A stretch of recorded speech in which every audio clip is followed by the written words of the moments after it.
18 ans de mariage. Puis ma femme m'a annoncé qu'elle allait à un rendez-vous galant avec un autre homme. Je me rattraperai plus tard, dit-elle nonchalamment. Je l'ai prévenue. Si tu sors par cette porte, tout changera. Elle n'a pas écouté. Ce qui s'est passé ensuite l'a complètement détruite. Et elle ne l'a jamais vu venir. Je m'appelle Ryan Mitchell. J'ai 46 ans et j'ai passé les 2 dernières décennies à bâtir quelque chose de solide. Une entreprise florissante de vente en gros de pièces automobiles à Phoenix, en Arizona, une belle maison à Scottsdale et ce que je pensais être un mariage inébranlable. Jessica et moi nous sommes rencontrés dans la vingtaine, à l'époque où je débutais à peine et où elle terminait ses études de marketing. Nous avons construit notre vie ensemble, brique par brique. 2 enfants, Brandon, 16 ans, et Emma, 11 ans, complétaient ce que je croyais être le tableau parfait. Mais la perfection n'est qu'une illusion, n'est-ce pas? Le soir où tout s'est effondré a commencé comme n'importe quel mardi. J'étais rentré de l'entrepôt vers 18 h, j'avais desserré ma cravate et trouvé Jessica dans la cuisine. Elle ne cuisinait pas. Elle se tenait près du comptoir, un verre de vin à la main, regardant par la fenêtre avec cet air distant que je lui voyais de plus en plus souvent ces derniers temps. « Salut », dis-je en l'embrassant sur la joue. Elle s'est à peine retournée. « Il faut qu'on parle », dit-elle d'un ton sec. Ces 4 mots, ils n'annoncent jamais rien de bon. J'ai tiré une chaise à la table de la cuisine, mon estomac se nouait déjà. Jessica s'est assise en face de moi, faisant tourner son vin comme si elle cherchait du courage au fond du verre. Je me sens piégé, commença-t-elle sans me regarder, comme si je vivais ma vie en pilote automatique. Ryan, j'ai besoin de quelque chose pour moi, quelque chose d'excitant. Je me suis penché en avant, essayant de comprendre. D'accord, qu'est-ce que tu veux dire? Tu veux suivre un cours? Partir en voyage? Elle m'a enfin regardé, et ce que j'ai vu dans ses yeux m'a glacé le sang. Je vais à un rendez-vous galant, dit-elle simplement. Avec quelqu'un du travail. Les mots m'ont percuté de plein fouet. Je suis resté là, abasourdi, attendant la chute qui n'est jamais venue.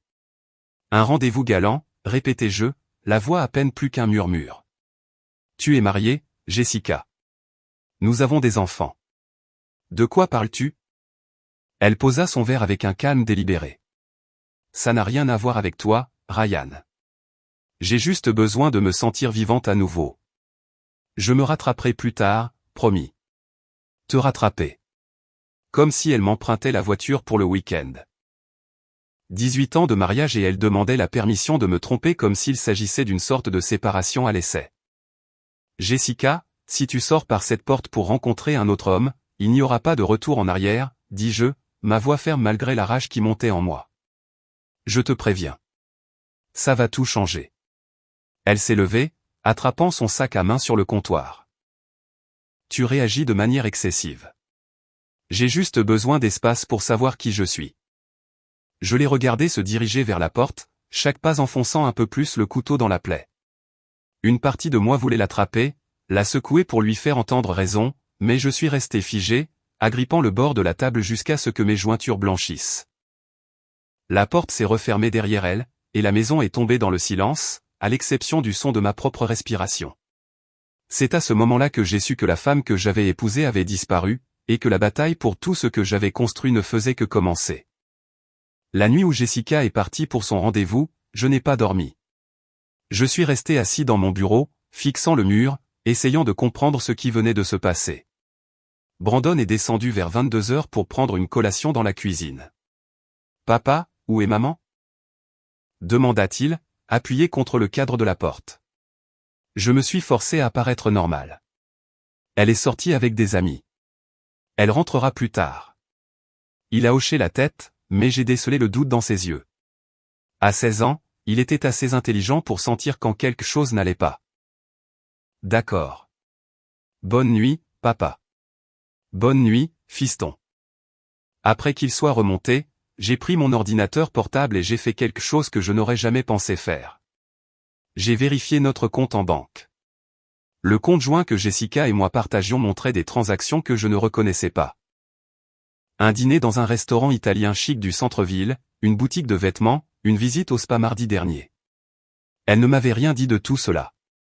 Ma mâchoire s'est crispée en faisant défiler les relevés.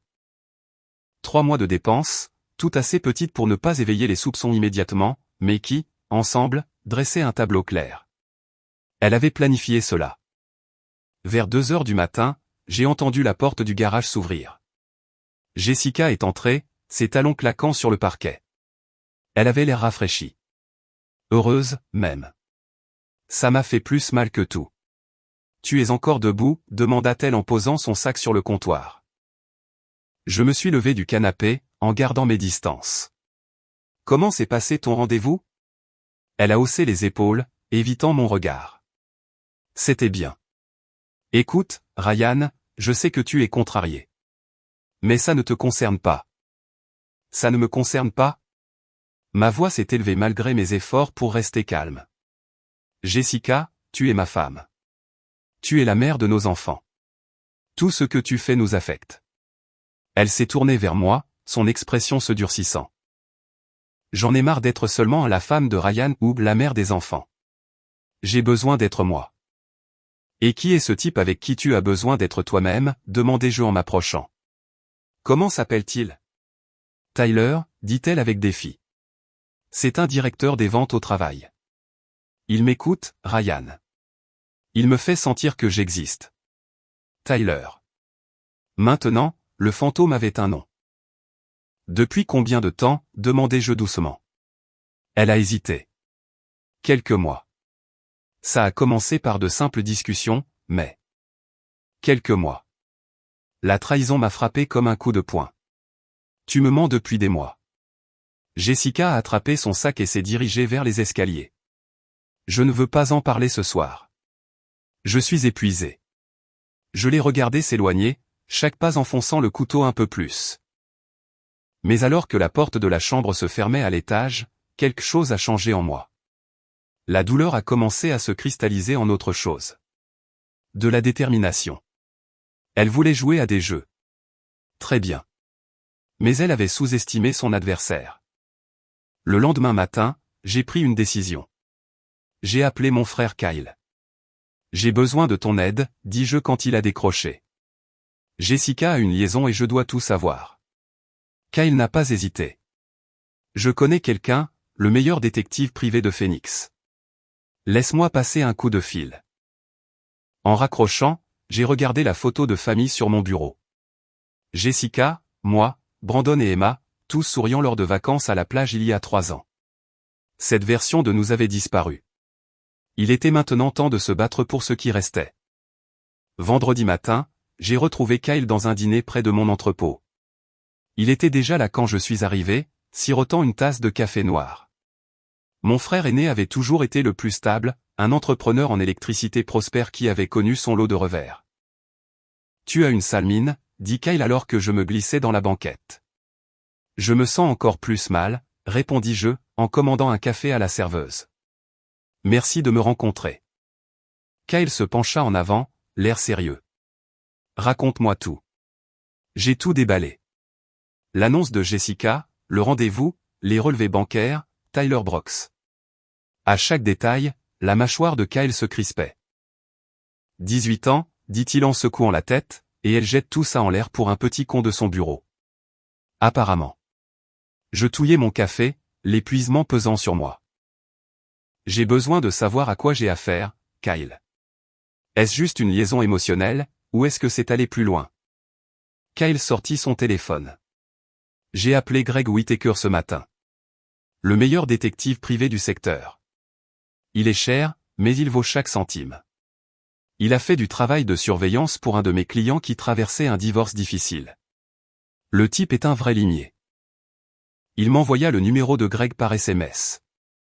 Appelle-le aujourd'hui.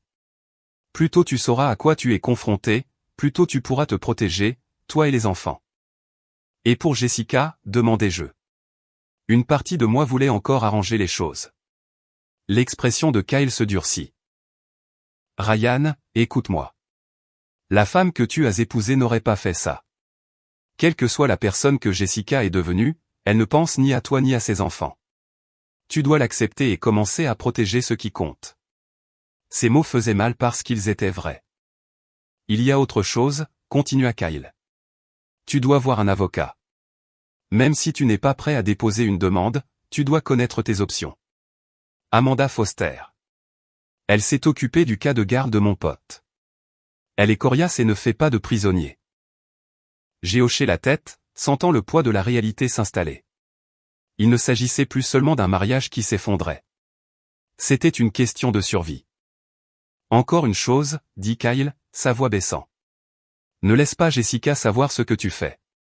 Pas de confrontation, pas de menace. Tu rassembles des preuves tranquillement, tu prépares ton plan d'action, et quand le moment sera venu, tu la frapperas avec tout en même temps. Ça semble froid, dis-je. C'est stratégique, corrigea Kyle. Elle t'a déjà montré qui elle est. Crois-la.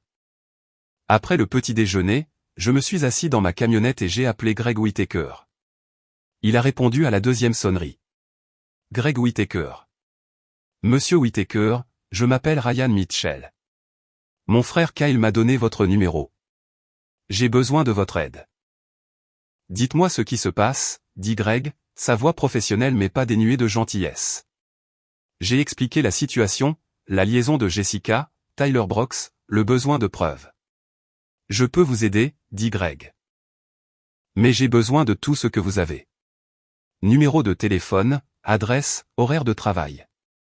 Plus vous me donnerez d'informations, plus vite je pourrai travailler. Quand pouvons-nous nous rencontrer? Cet après-midi, 14 h. Je vous enverrai l'adresse de mon bureau par SMS. En conduisant vers l'entrepôt, quelque chose a changé en moi.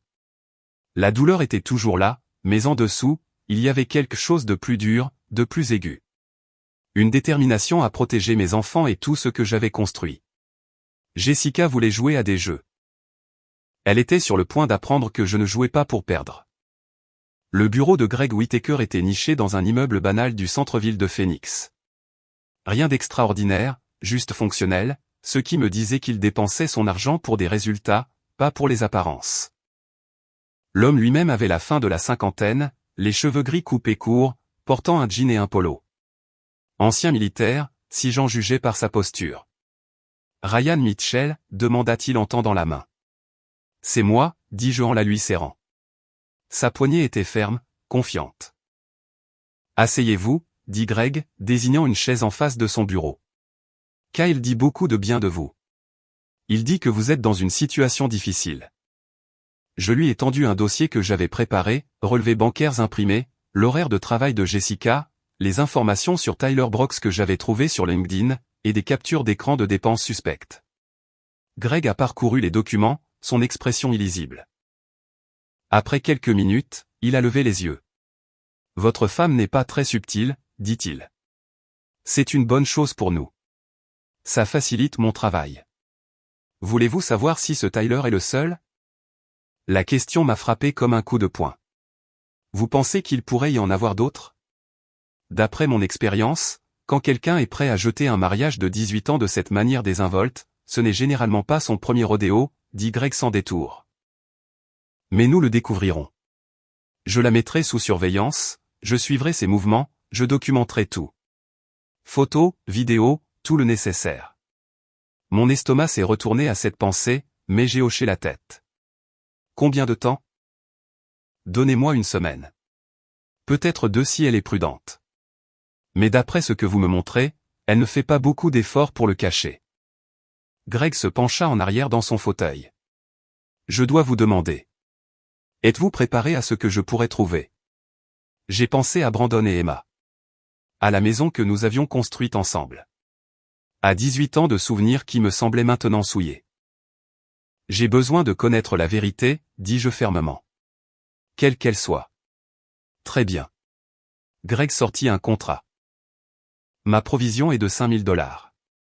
Je facture 200 $ de leur plus les frais. Tout ce que je trouve est recevable au tribunal, photographié, documenté. Vous recevrez un rapport complet. Je n'ai pas hésité. J'ai sorti mon chéquier et j'ai écrit le montant. Ce n'était plus une question d'argent. Encore une chose, dit Greg alors que je me levais pour partir. Ne changez pas votre comportement avec votre femme. Agissez normalement. Ne laissez pas transparaître que vous soupçonnez quoi que ce soit au-delà de ce qu'elle a déjà admis. Si elle pense que vous enquêtez, elle se cachera. Et mon travail deviendra beaucoup plus difficile. Compris, dis-je. Ce soir-là, je suis rentré à la maison pour trouver Jessica en train de préparer le dîner comme si de rien n'était. Emma mettait la table, bavardant sur sa journée à l'école. « Salut, papa » dit Emma en courant pour me serrer dans ses bras. Je l'ai serré en retour, luttant pour garder une voix stable. « Salut, ma chérie. Comment s'est passée l'école ? » Bien. On apprend le système solaire. Jessica jeta un coup d'œil depuis la cuisinière. Le dîner est presque prêt. J'ai croisé son regard, voyant une étrangère me regarder, mais j'ai souri et hoché la tête. Ça sent bon. Nous nous sommes assis en famille, Brandon silencieux comme d'habitude, Emma parlant sans arrêt des planètes. Jessica agissait comme si de rien n'était, comme si elle n'avait pas fait exploser toute notre vie. J'ai joué le jeu, posant des questions, riant aux blagues d'Emma. Mais à l'intérieur, je comptais les jours jusqu'à ce que Greg Whittaker me donne les munitions dont j'avais besoin. Parce que le moment venu, Jessica allait apprendre exactement ce qui arrive quand on trahit un homme qui vous a tout donné. 10 jours plus tard, Greg Whittaker a appelé. Il faut qu'on se voie. J'ai ce que vous avez demandé. Mon estomac s'est noué. Une partie de moi avait espéré qu'il ne trouverait rien. Que le rendez-vous de Jessica n'était qu'un moment de folie passagère. Mais le ton de Greg me disait le contraire. Je l'ai rencontré à son bureau cet après-midi-là. Il avait un dossier épais qui attendait sur son bureau, et son expression était sombre. Avant de vous montrer ça, dit Greg, je veux m'assurer que vous êtes prêts. Ce qu'il y a là-dedans va faire mal. J'ai pris une profonde inspiration. Montrez-moi. Il a ouvert le dossier. La première photographie montrait Jessica et Tyler Brooks entrant dans un hôtel à Tampa. L'horodatage indiquait, il y a 3 jours, 14h17. Mes mains tremblaient en passant à l'image suivante. Eux dans un restaurant, Jessica riant, sa main sur son bras. Une autre photo les montrait s'embrassant dans un parking. Il y a plus, dit Greg doucement. Ce n'est pas récent. J'ai tiré quelques archives. Ça dure depuis au moins 6 mois, peut-être plus. 6 mois. Une demi-année de mensonges. J'ai trouvé autre chose, continua Greg, sortant un autre document. Des dossiers financiers. Jessica a transféré de l'argent de votre compte joint vers un compte séparé. Environ $40 000 au cours des 4 derniers mois. La trahison m'a frappé comme un coup de poing. Elle n'avait pas seulement une liaison. Elle me volait, planifiant sa stratégie de sortie pendant que je travaillais 60 heures par semaine pour subvenir aux besoins de sa famille. Il y a une dernière chose que vous devriez savoir, dit Greg, sa voix prudente. Ce Tyler Brooks. Il a 31 ans, célibataire, travaille dans la vente dans son entreprise. Mais voici le clou du spectacle. Il lui a soutiré des informations sur vos contacts professionnels. Je pense qu'il a essayé d'utiliser ses relations pour décrocher des contrats. Ma vision s'est brouillée de rage. Il se sert d'elle. On dirait bien. J'ai fait quelques recherches. Il est ambitieux. Pas vraiment connu pour son éthique. Votre femme pense peut-être que c'est une grande histoire d'amour, mais pour lui, elle est un moyen d'arriver à ses fins. J'ai fermé le dossier, les mains tremblantes. Et la liaison elle-même ? Une preuve physique ? Greg hésita. Les registres de l'hôtel montrent qu'ils se sont enregistrés ensemble 7 fois au cours des 2 derniers mois. J'ai des photos d'eux entrant et sortant. Je ne peux pas avoir de photos de ce qui se passe à l'intérieur, mais les preuves circonstancielles sont accablantes. Je me suis levé brusquement, ayant besoin de bouger, de faire quelque chose de cette fureur qui montait en moi. Pendant tout ce temps, dis-je, la voix rauque, elle a joué la victime, agissant comme si j'étais le problème. Les gens justifient leurs actions comme ils le peuvent, dit Greg. Mais les faits ne mentent pas. Vous avez tout ce dont vous avez besoin pour le tribunal. Infidélité, faute financière, préméditation. Votre avocate va s'en donner à cœur joie avec ça. J'ai pris le dossier. Son poids semblait plus lourd qu'il n'aurait dû. Merci, Greg. Ryan, dit-il alors que j'atteignais la porte. Un dernier conseil. Ne la confrontez pas encore. Apportez d'abord ceci à votre avocate. Laissez-la construire votre dossier. L'émotion rend les gens stupides, et vous devez être intelligent en ce moment. J'ai hoché la tête. Même si chaque fibre de mon être voulait rentrer à la maison et jeter ses photos au visage de Jessica. Au lieu de cela, je me suis assis dans ma camionnette sur un parking et j'ai appelé Amanda Foster. Amanda à l'appareil. Mademoiselle Foster, je m'appelle Ryan Mitchell. Je dois demander le divorce. Le cabinet d'avocats d'Amanda Foster se trouvait à North Scottsdale. Tout en verre et en acier, professionnel, intimidant, exactement ce dont j'avais besoin. La femme elle-même avait la cinquantaine, vêtue d'un tailleur bleu marine impeccable, ses cheveux parsemés de gris tirés en un chignon soigné. Monsieur Mitchell, dit-elle en me serrant fermement la main. Kyle a dit beaucoup de bien de vous. Asseyez-vous. Je me suis assis en face de son bureau et j'ai fait glisser le dossier de Greg. Voici ce à quoi j'ai affaire. Amanda l'a ouvert, son expression restant neutre alors qu'elle examinait les photographies, les dossiers financiers et les rapports de surveillance. Après plusieurs minutes, elle a levé les yeux. L'avocat de votre femme va passer une très mauvaise journée, dit-elle avec une pointe de satisfaction dans la voix. C'est irréfutable. Infidélité, faute financière, et si vous souhaitez poursuivre, je peux monter un dossier pour fraude. Et mes enfants, demandai-je. Brandon a 16 ans, Emma en a 11. Je veux la garde principale. Amanda hocha la tête, prenant des notes. Avec ces preuves, vous avez un dossier solide. Le comportement de votre femme démontre un manque de jugement et un mépris pour le bien-être de la famille. Nous allons demander la garde temporaire immédiatement. Ainsi qu'une injonction l'empêchant d'accéder au compte joint ou de prendre des décisions financières importantes. Combien de temps cela prend-il? Si elle conteste, cela pourrait prendre de 6 mois à 1 an. Mais étant donné ce que vous m'avez montré, je ne pense pas qu'elle aura beaucoup d'arguments. Amanda se pencha en arrière. Voici ce que nous allons faire. Nous déposerons la demande cette semaine. L'huissier lui signifiera les papiers, probablement au travail. Ce sera public. Ce sera humiliant, et c'est le but. Nous voulons qu'elle comprenne immédiatement qu'elle n'est plus en contrôle. Bien, dis-je, la mâchoire serrée. Une chose à laquelle vous devez vous préparer, continua Amanda, sont-on sérieux? Elle va se déchaîner.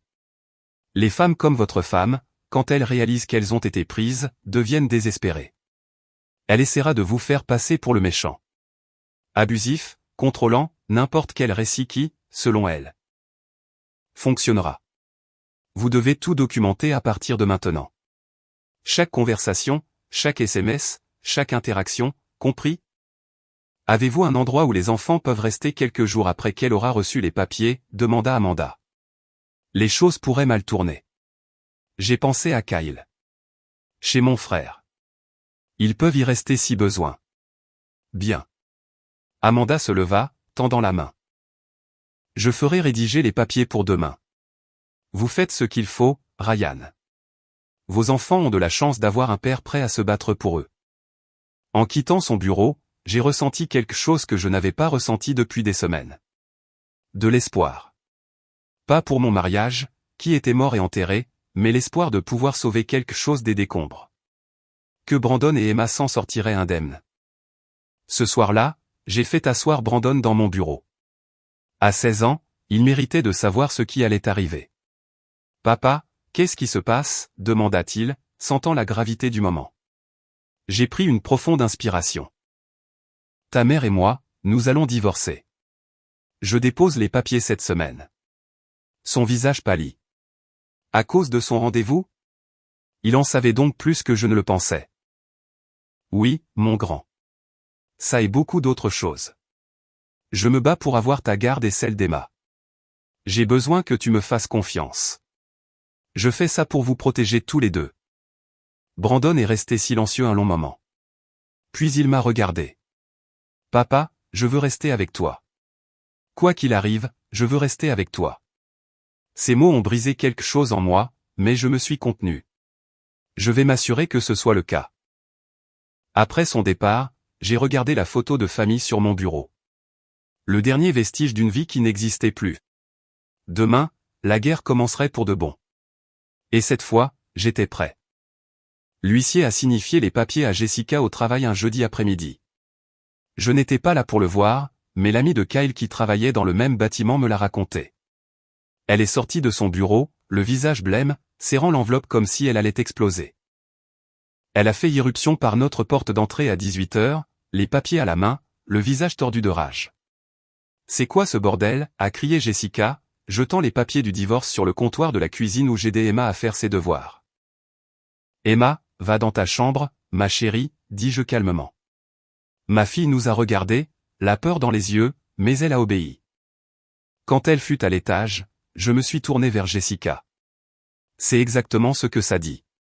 Je demande le divorce et la garde principale. Tu ne peux pas faire ça. Sa voix est montée jusqu'à un cri perçant. Tu ne peux pas m'enlever mes enfants. Je ne te les enlève pas, dis-je, ma voix égale. Tu les as abandonnés quand tu as décidé que Tyler Brooks était plus important que ta famille. Le visage de Jessica est devenu rouge. C'est une question de contrôle. Tu as toujours été contrôlant, Ryan. Toujours à vouloir savoir où je suis, ce que je fais. J'ai sorti mon téléphone et j'ai ouvert un dossier de photos que Greg avait fourni. C'est une question de 18 ans de mariage que tu as jeté en l'air pour un gamin de 31 ans qui se sert de toi pour des contacts professionnels.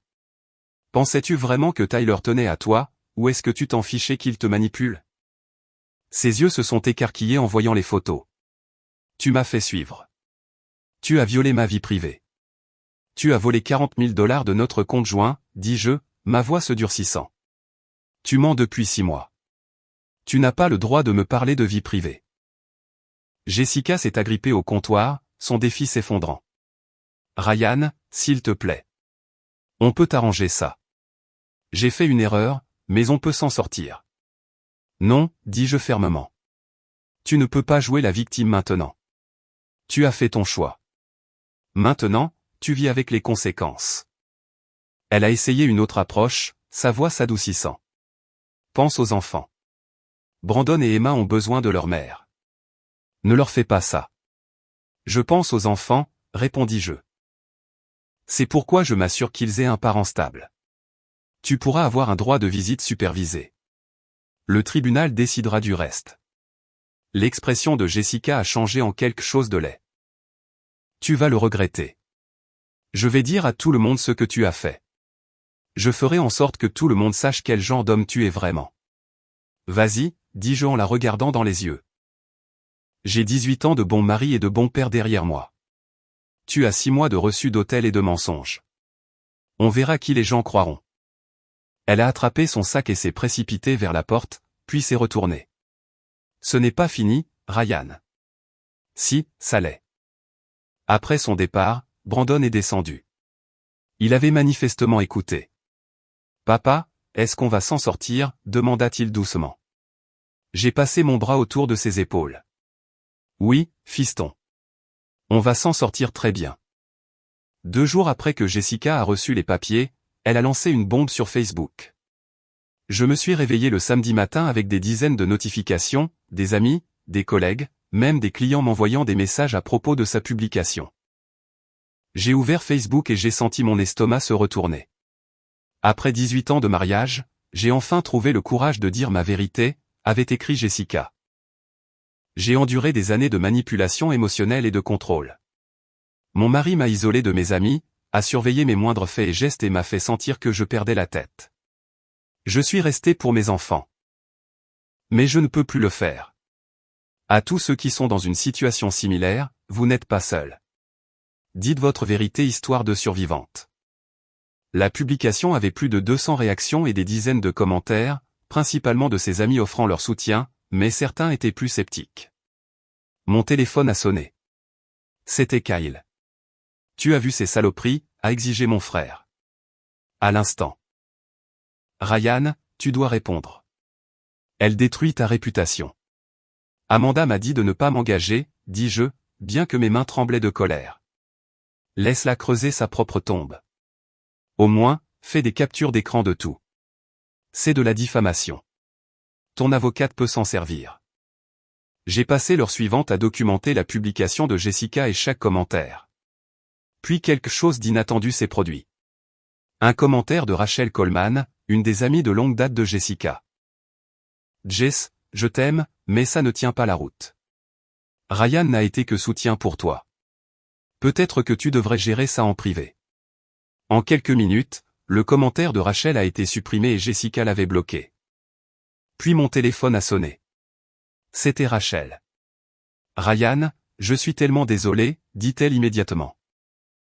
Je ne voulais pas m'impliquer, mais je ne peux plus me taire. Jessica se vante de Tyler depuis des mois. Elle m'a dit que tu étais ennuyeux, qu'elle méritait mieux. Ce cinéma de victimes est un pur non-sens. Serais-tu prête à témoigner de cela, demandai-je. Rachel hésita, puis dit fermement, oui. Elle ment. Et tes enfants ne méritent pas ça. Merci, Rachel. J'ai tout transmis à Amanda, qui a appelé dans l'heure. C'est de l'or en barre, dit Amanda, la satisfaction dans la voix. Elle commet de la diffamation en temps réel. Nous l'ajouterons au dossier.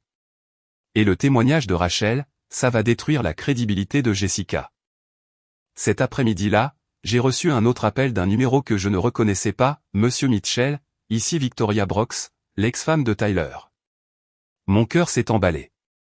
Madame Brox, que puis-je faire pour vous? Je sais ce que votre femme et mon ex-mari ont fait, dit Victoria, sa voix tendue de colère. Et je pense que vous devriez savoir que Jessica n'était pas la première liaison de Tyler. Il a un schéma. Il cible les femmes plus âgées en entreprise, les utilise pour leurs relations, puis passe à autre chose. Seriez-vous prête à partager ce que vous savez, demandai-je. Absolument, dit Victoria. Tyler a détruit ma famille. Si je peux aider à l'empêcher de faire la même chose à la vôtre, je le ferai. J'ai des SMS, des emails, tout. Votre femme n'est pas spéciale pour lui. Elle est juste une autre cible. Après avoir raccroché, j'ai de nouveau appelé Amanda. Nous avons l'ex-femme de Tyler Brox prête à témoigner. Elle a des preuves que Jessica n'est qu'un pion dans son jeu, Amanda a ri. Vraiment ri. Ryan, votre femme vient de nous servir l'affaire sur un plateau d'argent. Entre Rachel, Victoria, les dossiers financiers et sa crise sur les réseaux sociaux, elle n'a aucune chance. Pour la première fois depuis des semaines, je me suis permis de ressentir quelque chose qui ressemblait à du soulagement. La salle d'audience était comble le jour de l'audience finale. Jessica était assise à la table de la défense avec son avocat, un jeune homme qui semblait souhaiter être n'importe où ailleurs. Amanda était assise à côté de moi, son dossier épais de preuves, son expression confiante. La juge, une femme d'une soixantaine d'années nommée Hélène Rodriguez, examinait le dossier en attendant. Finalement, elle leva les yeux. La cour entendra les témoignages concernant la garde et la division des biens dans l'affaire Mitchell contre Mitchell, dit la juge Rodriguez. Maître Foster, vous pouvez commencer. Amanda se leva, captant immédiatement l'attention de la salle. Votre honneur, cette affaire est simple. Monsieur Mitchell a été un père et un mari dévoué pendant 18 ans. Les preuves montreront que Madame Mitchell s'est engagée dans une liaison extra-conjugale prolongée, a commis une fraude financière en volant 40 000 $ des comptes joints. Et a démontré un schéma de tromperie qui la rend inapte à la garde principale. Elle présenta les photographies de Greg, les dossiers financiers et le témoignage de Rachel Coleman. Puis Victoria Brox a pris la barre. Madame Brox, comment connaissez-vous la défenderesse, demanda Amanda. Jessica Mitchell a une liaison avec mon ex-mari, Tyler, dit clairement Victoria. Tyler a pour habitude de cibler des femmes mariées en entreprise. Il les utilise pour leurs contacts professionnels, puis les jette. J'ai la preuve qu'il demandait à Madame Mitchell des informations sur les contacts automobiles de son mari pour favoriser sa propre carrière. L'avocat de Jessica a tenté de s'opposer, mais la juge Rodriguez l'a rejeté. Continuez, Maître Foster. Rachel a témoigné ensuite, décrivant comment Jessica s'était vantée de sa liaison et n'avait montré aucun remords. Puis Brandon est venu à la barre. Brandon, comment le comportement de ta mère t'a-t-il affecté, demanda doucement Amanda. La voix de mon fils était ferme, mature au-delà de ses 16 ans. Elle a cessé d'être présente. Elle était toujours sur son téléphone, toujours en train de partir. C'est mon père qui m'a aidé avec les devoirs, qui a préparé les dîners, qui s'est assuré qu'Emma et moi allions bien. Je veux vivre avec lui. J'ai vu le visage de Jessica s'effondrer pendant que son fils parlait, mais je n'ai ressenti aucune satisfaction, seulement de la tristesse pour ce qu'elle avait détruit. L'avocat de Jessica a tenté de la dépeindre comme la victime d'un mari contrôlant, mais cela n'a pas pris. Quand Jessica a témoigné, Amanda a détruit sa crédibilité avec une précision chirurgicale. Madame Mitchell, vous avez déclaré dans votre publication sur les réseaux sociaux que votre mari était contrôlant, pourtant vous aviez un accès libre à tous les comptes bancaires, n'est-ce pas? Oui, mais, et vous avez utilisé cet accès pour voler 40 000 $ sur 4 mois. Le visage de Jessica est devenu rouge. Je ne volais pas. Je me protégeais. Vous protégez en finançant une liaison extra-conjugale? La voix d'Amanda était tranchante. Pas d'autres questions, votre honneur. La juge Rodriguez a pris une courte pause, puis est revenue avec sa décision. J'ai examiné toutes les preuves et tous les témoignages, dit-elle. Les actions de Madame Mitchell démontrent un profond manque de jugement et un mépris pour le bien-être de ses enfants. Monsieur Mitchell se voit accorder la garde physique principale des 2 enfants mineurs. Madame Mitchell aura un droit de visite supervisée un week-end sur 2. Qui sera réévalué dans 9 mois. De plus, Madame Mitchell est condamnée à rembourser les 40 000 $ qu'elle a retirés sans consentement, ainsi que les frais de justice et une partie des frais d'avocat de Monsieur Mitchell. Le marteau est tombé, et c'était fini. Jessica est restée figée, son avocat lui chuchotant de manière urgente à l'oreille. Je me suis levé, j'ai serré la main d'Amanda et je suis sorti de cette salle d'audience la tête haute. Dehors, Brandon et Emma attendaient avec Kyle. Emma a couru vers moi et je l'ai soulevée. « C'est fini, papa ?» demanda-t-elle. « Oui, ma chérie. C'est fini. On rentre à la maison. » 8 mois après la finalisation du divorce, la vie avait retrouvé son rythme. Brandon s'épanouissait dans sa dernière année de lycée, parlant même d'université. Emma avait rejoint l'équipe de football et se faisait de nouveaux amis. La maison semblait plus légère, comme si nous pouvions enfin tous respirer. J'avais vendu la maison de Scottsdale, trop de mauvais souvenirs, et acheté une plus petite à North Phoenix avec un grand jardin. Les enfants m'avaient aidé à la choisir, et elle nous ressemblait d'une manière que l'ancienne maison n'avait jamais fait. L'entreprise automobile se portait mieux que jamais. Il s'avère que lorsqu'on n'est pas émotionnellement détruit par la trahison de son conjoint, on peut se concentrer sur le travail. J'avais décroché 2 gros contrats et embauché 3 nouveaux employés. Les visites supervisées de Jessica étaient maladroites au début. Elle arrivait, l'air diminué, silencieuse d'une manière qu'elle n'avait jamais été auparavant. Tyler l'avait larguée 2 mois après la finalisation du divorce, exactement comme Victoria l'avait prédit. Apparemment, une fois que Jessica avait perdu l'accès à mes contacts professionnels, elle ne lui était plus utile. Un samedi après-midi, Jessica m'a demandé si elle pouvait me parler après avoir déposé Emma. « Qu'y a-t-il » demandai-je, en gardant un ton neutre. « Je voulais te dire je suis désolé » dit Jessica, les yeux rouges.